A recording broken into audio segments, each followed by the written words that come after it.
Hello लोग student, आप सभी का हमारी ऑनलाइन क्लासेज पर हार्दिक स्वागत है। जैसा कि आपके लिए ये अवगत कराया गया है कि आपके लिए रोजाना एक दो क्लास राजस्थान जो अपन की ज्योग्राफी है उससे संबंधित दी जाती हैं, जिनमें कि ओनली ट्रिक्स के माध्यम से आपके लिए राजस्थान जी के प्रस्तुत की जाती है। हमने पिछली क्लासों में पहले ये बताया कि राजस्थान का नाम कैसे पड़ा, समझ रहे हो कि नहीं, कि राजस्थान का राजस्थान नाम कैसे पड़ा, कर्नल जेम्स टॉड ने क्या कहा, जॉर्ज थॉमस ने क्या कहा, समझ रहे हो कि नहीं। और रामायण में इसका क्या नाम है, महाभारत में इसका क्या नाम है, ऋग्वेद में राजस्थान को क्या कहा जाता था। इस तरह से विभिन्न तरीके से आपके लिए हमने राजस्थान का जो नामकरण है वो 1-2 मिनट की क्लास में और अच्छे तरीके से आपके लिए समझाया था। उसके बाद हम जब धीरे धीरे आगे बढ़े और आगे बढ़ने के बाद हमने आपके लिए बताया कि राजस्थान की स्थिति कैसी है, राजस्थान का विस्तार क्या है, या राजस्थान कहाँ से कहाँ तक फैला है, इसके बारे में भी हमने आपको अवगत कराया। जैसा कि आप सभी को पता है कि जो राजस्थान की स्थिति है, यानी कि अक्षांशीय स्थिति, देशांतरीय स्थिति, जो विस्तार है, वो इससे 1-2 क्वेश्चन 100% प्रत्येक एग्जाम में उठते हैं। और इन क्वेश्चंस को क्या है कि ज़्यादातर स्टूडेंट छोड़ आते हैं। क्यों छोड़ आते हैं? क्योंकि ये क्वेश्चंस उनकी समझ पे आधारित नहीं होते हैं, ये ओनली रटने पर आधारित होते हैं और ज़्यादातर स्टूडेंट इन्हें रट नहीं पाते हैं।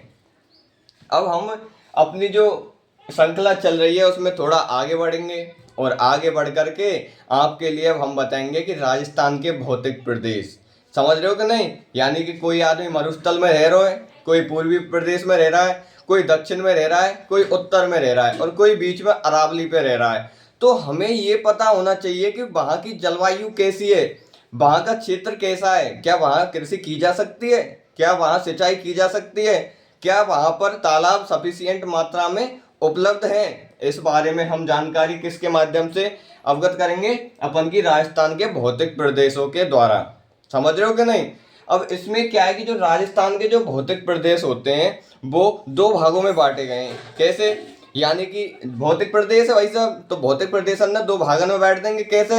एक तो कोई व्यक्ति विशेष बांटेगो, एक अपन क्या है कि उसकी भौगोलिक स्थिति यानी कि जलवायु के आधार पर। तो कितने भागों में बांटेंगे इसे? 2 भागों में। 2 भागों में कौन कौन से? एक तो क्या है कि अपन का व्यक्तिगत कारक, एक तो क्या हो जाएंगे अपन के व्यक्तिगत कारक, दूसरे क्या हो जाएंगे अपन के भौगोलिक कारक। कौन से हो जाएंगे अपन के? भौगोलिक कारक। तो इसमें आपको देखकर ही पता चल रहा होगा कि व्यक्तिगत कारक है, तो व्यक्तिगत कारक के द्वारा जो राजस्थान के भौतिक प्रदेश हैं वो कितने भागों में बटे गए हैं। यानी कि व्यक्तिगत यानी किसी व्यक्ति विशेष के द्वारा जब राजस्थान का विभाजन विभिन्न भागों में किया जाता है तो उसे कहते हैं क्या? व्यक्तिगत कारक के द्वारा राजस्थान का भौतिक प्रदेशों में विभाजन। समझ रहे हो कि नहीं? भौतिक प्रदेशों में विभाजन। तो इसमें क्या है कि जो अपन की व्यक्तिगत कारक है ये किसने दिया? Professor B.N. मिश्र। किसने? किसने? Professor B.N. मिश्र। और प्रोफेसर B.N. मिश्र के अनुसार जो राजस्थान के भौतिक प्रदेश हैं, समझ रहे हो कि नहीं, राजस्थान के जो भौतिक प्रदेश हैं उन्हें 7 भागों में बांटा गया। कितने भागों में बांटा गया? 7 भागों में बांटा गया।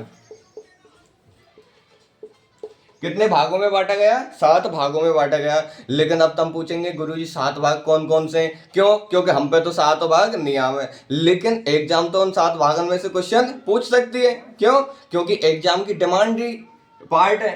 तो देखो आगे अपन के भाग कैसे हो जाएंगे। सबसे पहले तो ये देखो कि जो अपन का राजस्थान है, राजस्थान का मैप कैसा होता है। तो सबसे पहले अपन क्या है कि पहले तो पहले कारक को पढ़ेंगे, इसको अपन क्या करेंगे? मिटा देंगे, इसको मिटा देंगे। उसके बाद क्या है कि अपन 7 कारक सबसे पहले राजस्थान बनाएंगे भाई साहब। तो अपन राजस्थान कैसे बना लेंगे? ये अपन को राजस्थान बन गो। समझ में आ रहा है कि नहीं? ये अपन का राजस्थान बन गया है। अब इसे हम कितने भागों में बांटेंगे? 7 भागों में। किसके अनुसार?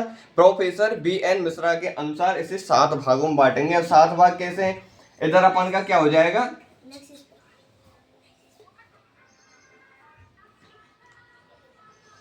इधर अपन का हो जाएगा मरुस्थलीय भाग। कौन सा हो जाएगा इधर? मरुस्थलीय भाग। मरुस्थलीय भाग हो जाएगा। इधर अपन का कौन सा हो जाएगा? ये नहरी भाग।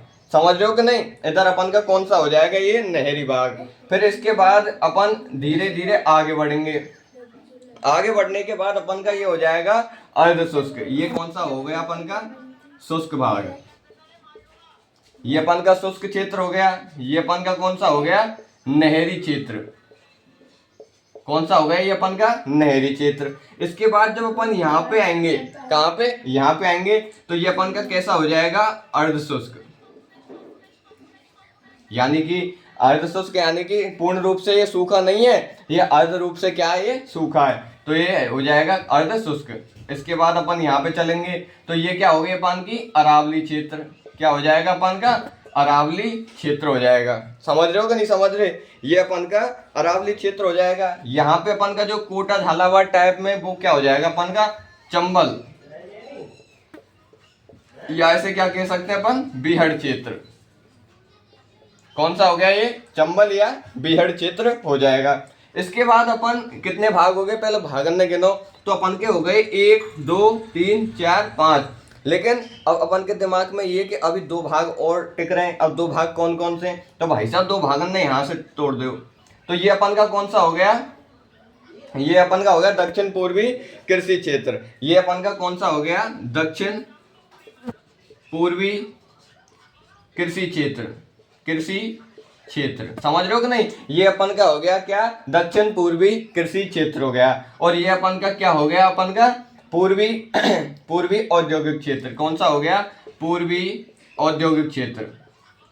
समझ रहे हो कि नहीं? क्या हो गया? ये अपन का पूर्वी औद्योगिक क्षेत्र। तो राजस्थान को भौतिक भौतिक प्रदेशों के अनुसार 2 भागों में बांटा गया है। कौन कौन से? एक तो व्यक्तिगत कारक होता है, एक होता है अपन का भौगोलिक कारक। व्यक्तिगत यानी व्यक्ति विशेष के द्वारा, यानी कि प्रोफेसर BN मिश्र के द्वारा राजस्थान को 7 भौतिक प्रदेशों में बांटा गया है। लेकिन वो भौतिक प्रदेश कौन कौन से? सबसे पहले चलो गंगानगर से, तो कौन सा है अपन का? नहरी प्रदेश। उसके बाद मरुस्थल की तरफ आ जाओ, कौन सा है? शुष्क।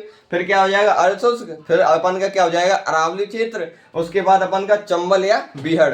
कोटा है, कोटा की जो चंबल नदी बहती है, उस बहाव क्षेत्र को अपन बीहड़ क्षेत्र कहते हैं। उसके बाद क्या आ जाएगा अपन का? दक्षिण पूर्वी कृषि क्षेत्र।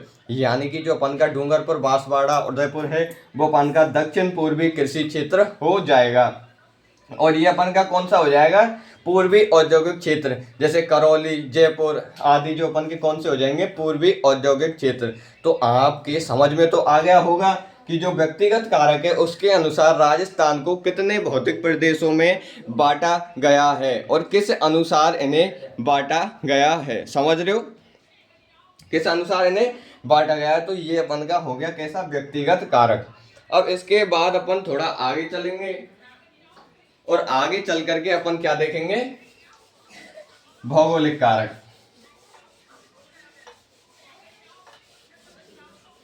अब कौन से देखेंगे अपन? पहला अपन ने व्यक्तिगत कारक देख लिया, उसके बाद अपन दूसरा कौन सा देखेंगे? भौगोलिक कारक। भौगोलिक कारक। भौगोलिक कारक क्या होता है? यानी कि भौगोलिक यानी भूगोल की स्थिति से जो राजस्थान के भौतिक प्रदेश हैं उन्हें कितने भागों में बांटा गया है, वो अपन का भौगोलिक कारक होते हैं। इन्हें अपन क्या लिख सकते हैं? यानी कि उच्चावचो या जलवायु क्या इसका आधार है। यानी कि उच्चावच और जलवायु इसका आधार है। किसका? भौगोलिक कारकों का। भौगोलिक यानी कि उसकी भौतिक स्थिति, कहीं पठार है, कहीं पर्वत है, कहीं ऊंचा है, कहीं नीचा है, तो उसके आधार पे अपन की जो भौगोलिक स्थिति होगी या उसके आधार पर राजस्थान के जितने भौतिक प्रदेश होंगे वो कितने प्रकार के होंगे? वो होंगे अपन के 4 प्रकार के। अति महत्वपूर्ण। कैसे? देखो भाई साहब, समझ रहे हो कि नहीं? यूं चलो, थोड़ा यूं चलो, उसके बाद अपन ये चल जाएंगे। तो ये अपन के क्या हो जाएंगे? भौगोलिक स्थिति या उच्चावचों के आधार पर जो राजस्थान की जलवायु है वो 4 प्रकार की होती है, या 4 भागों में डिवाइड होती है, 4 भागों में विभाजित की जाती है। इसमें सबसे ऊंचा या अपन का पर्वतीय भाग कौन सा होता है? ये हो जाएगा अपन का, ये अपन का क्या हो जाएगा? अरावली। क्या हो जाएगा ये अपन का अरावली।